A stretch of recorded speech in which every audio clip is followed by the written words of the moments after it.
Vijayawada university మంచి భవిష్యత్తు కోసం తెలుగు విద్యార్థులు ఇష్టపడే university. Call 9059052378 9059052379. Welcome to dream. నేను మీ భవ్య.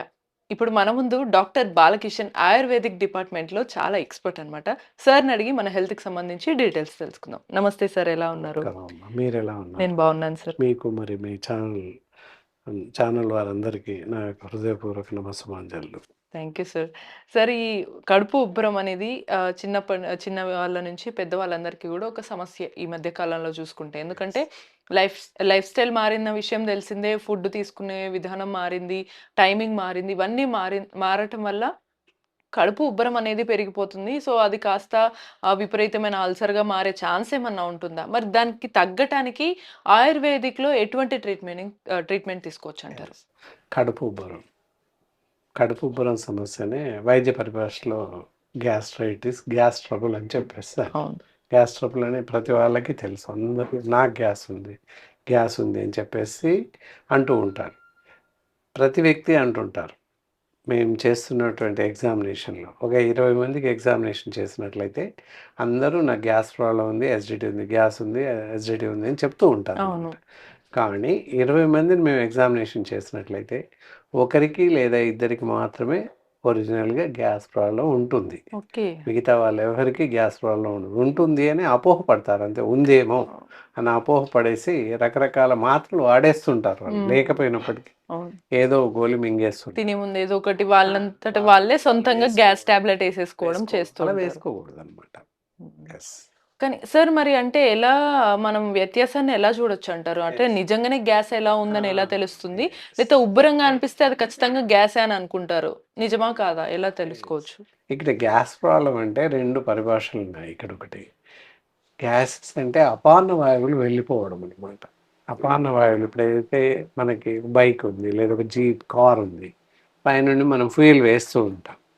లైక్ మనం ఆహారం తీసుకున్నట్టుగా ఫ్యూయల్ వేస్తాం, ఏదో ఒకటి పెట్రోల్ డీజిల్ ఏదో ఒకటి వేస్తుంది. సో సైలెన్సర్ పొగ్గొట్టు నుంచి పొగ వెళ్ళిపోతూ ఉంటుంది, విషవాయువులు వెళ్ళిపోతూ ఉంటాయి. దట్ ఇస్ కాల్డ్ ఐస్ అపాన వాయువులు. మనిషికి కూడా అలాగే ఇన్పుట్ అవుట్పుట్ అలాగే ఉంటుంది. ఎప్పుడైతే సైలెన్సర్లో ఏదైనా మనం పొగ రాకుండా ఏదైనా క్లోజ్ చేసామనుకోండి, పరిస్థితి ఏంటి? ఇంజన్ ఆఫ్ అవుతుంది, నడవదు, స్టార్ట్ అవ్వదు. అలాగే ఇక్కడ కూడా అపాన వాయువులు వెలువడనట్టయితే గ్యాస్ట్రైటిస్ సమస్య, కడుపు ఉబ్బర సమస్య తలెత్తవచ్చు. అలాగే అజీర్ణ సమస్యలు తలెత్తుతాయి, మలబద్ధక సమస్యలు తలెత్తుతాయి. సో అపాన వాయువులని జనాలందరూ కూడా అపోహపడి గ్యాస్ ప్రాబ్లం అని చెప్పేసి అనుకుంటుంటారు. అది ఎంతవరకు వ్యత్యాసం అదే అనమాట. అది గ్యాసెస్ని అలా వచ్చే అపాన వాయువులు కింద నుండి గ్యాసెస్ వెళ్ళిపోతుంటాయి నిరంతరంగా. అప్పుడప్పుడు కొంతమందికి ఎక్కువ తక్కువ, అది డిఫరెంట్ కాబట్టి వెళ్ళిపోతుంటాయి. అలా వెళ్ళిపోయేవాడిని గ్యాస్ ప్రాబ్లం ఉంది నాకని చెప్పేసి అనుకుంటుంటారు. జనాలంతా అనుకునేది అక్కడే అనమాట. అంతే తప్ప ఒరిజినల్గా గ్యాస్ ప్రాబ్లం ఉండదు. గ్యాస్ ప్రాబ్లం ఉన్న వారికి ఏంటంటే కడుపు ఉబ్బరంగా బాగా టైట్గా ఉంటుంది, ఏ మాత్రం కదలలేక పరిస్థితి ఉంటుంది, ఆయాసంగా ఉంటుంది. ఈవెందో నీళ్లు తాగే అంత చోటు కూడా ఉన్నట్టు అనిపించదు. అది ఇలా ఇంకా కొంచెం ఏం తిన్నా సరే బయటికి వచ్చేస్తుంది అనే ఫీలింగ్, భయంగా ఉంటుంది, కడుపు అంతా టైట్ గా ఉంటుంది అనమాట. అది గ్యాస్ ట్రబుల్ కి ఉన్నటువంటి కడుపు ఉబ్బరానికి ఉన్నటువంటి లక్షణం. సార్, మరి ఈ గ్యాస్ అంత ఉబ్బరంగా అన్ని సమస్యలతో ఉన్నటువంటి ఈ గ్యాస్ లక్షణాలు మనం చూసాము. సో దాన్ని ఇన్స్టెంట్ గా తగ్గించుకోవడానికి బయట మనం చూస్తున్నాం, ఈనో తాగుతారు, లేదా కొంతమంది డైరెక్ట్ గా గ్యాస్ టాబ్లెట్ వేసుకుంటారు, లేదా జెల్సిల్లనో లేకపోతే సిరప్ లో తాగేస్తూ ఉంటారు. సో అవి మాత్రమే రిలీఫ్ ఇస్తాయి అని కొంతమంది అంటారు, కొంతమందికి అవి కూడా రిలీఫ్ ఇవ్వవు. సో న్యాచురల్ గా ఆయుర్వేదిక్ ట్రీట్మెంట్ లో ఆ గ్యాస్ ని ఎలా తగ్గించుకోవచ్చు అంటారు? ఎందుకంటే ఇది నిత్యం ఉండే సమస్య కాబట్టి. చాలా చాలా మంచి ప్రశ్న వేశారు. ఇందాక మీరు చెప్పినట్టు డయాజిన్ జెల్సిల్ నుంచి మొదలుకొని ప్యాంటప్రజోల్, ఎంటిమిజోల్, ఇలా రకరకాల ట్యాబ్లెట్స్ ఉన్నాయి. గ్యాస్కి సంబంధించిన ట్యాబ్లెట్స్ 1 రూపీ నుంచి మొదలుకొని 50 రూపాయల వరకు గోళీ ఉంది గ్యాస్ తగ్గించడం. కానీ ఇందులో చెప్పినటువంటి ఎలాంటి గోళీ వేసుకోకూడదు. ఈనో సిరప్ అవ్వచ్చు, ఈనో పౌడర్స్ అవ్వచ్చు, ఇవేవి కూడా వాడకూడదు. ఒక ఈనో అనే కాదు, ఈనో లాగా చాలా ఉన్నాయి. డైజిన్ టు ఎంట్రిమిజోల్ దాకా ట్యాబ్లెట్స్ ఇందాక చెప్పుకున్నాం. అల్సర్స్ సంబంధించిన ప్రతి ట్యాబ్లెట్ ఎవరికి వారుగా తెచ్చుకొని వేసుకోవడం, ప్యాన్ 20 రకరకాల ట్యాబ్లెట్స్ ఉన్నాయి, రకరకాల మాత్రలు. సో వీలైతే లేకపోతే మెడికల్ షాప్కి వెళ్ళాడు. మెడికల్ షాప్ అన్నాడు గ్యాస్ వస్తుంది ట్యాబ్లెట్ ఇవ్వండి అని. అలా అడగగానే వాళ్ళు ఇచ్చేయడం.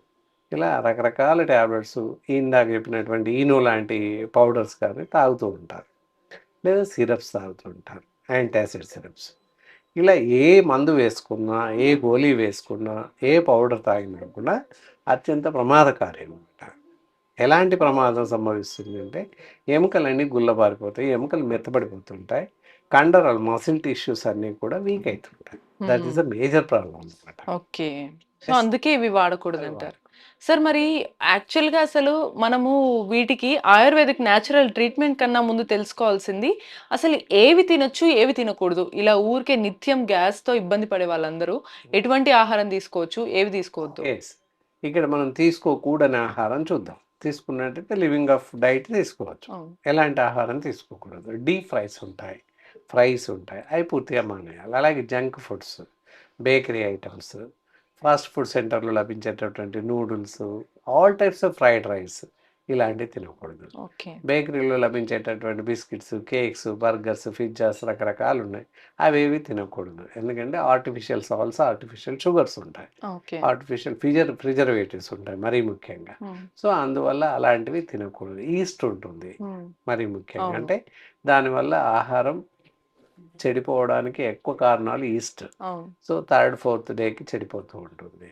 సో అలాంటి పరిస్థితుల్లో అలాంటి ఆహారాన్ని తీసుకోవడం వల్ల ఇంటెస్టైనల్ డిజార్డర్స్ పెరిగిపోతూ ఉంటాయి. ఏదైతే అల్సర్స్ అవ్వచ్చు, యాసిడిటీస్ అవ్వచ్చు, గ్యాస్ట్రిక్ సమస్యలు ఇవన్నీ కూడా ఉత్పన్నమయ్యే అవకాశం ఉంది. సార్ ఇక్కడ ఇంకో చిన్న సందేహం, ఆహారంలో బయట ఫుడ్తో పాటు కొన్నిసార్లు ఇంట్లోనే న్యాచురల్గా ఉండే ఫుడ్ కానీ, సిట్రిక్ యాసిడ్ ఉన్న వాటిని కానీ, లేదా ఉదయాన్నే కొంతమందికి ఖచ్చితంగా లేవగానే టీ, కాఫీ ఏదో ఒకటి పడాల్సిందే. సో అలా తీసుకున్న వాళ్ళకు కూడా గ్యాస్ లేదా ఇక్కడ ఛాతి మధ్యలో మంట ఇదంతా కూడా పెరిగే అవకాశాలు కనిపిస్తున్నాయి. మరి వాళ్ళందరూ కూడా ఏం చేయాలంటారు? లేవగానే టీ తాగేవాళ్ళు, కాఫీ తాగేవాళ్ళు నిరభ్యంతరంగా టీ తాగొచ్చు.